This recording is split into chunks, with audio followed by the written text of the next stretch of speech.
हाँ प्रिय मानव सज्जनों, आज हम सभी को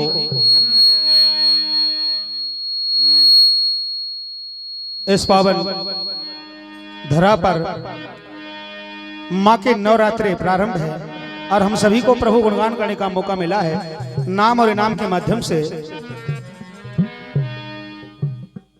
तो आइए सबसे पहले हमारे ढोलक मास्टर की मधुर प्रस्तुति।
हाँ प्रिय मानव सज्जनों, अपने जीवन को धन्य बनाते हुए सबसे पहले भगवान श्री गणेश जी की वंदना, मां जगदम्बे की वंदना और मानव जीवन के लिए भजन। जय हो।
सर्व मंगल मांगले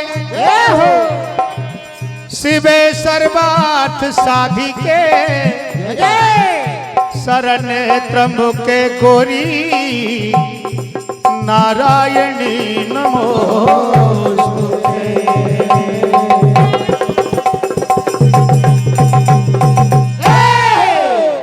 हे भगवान श्री गणेश जी, सभी का मंगल कर देना और सभी के विघ्नों को हर लेना।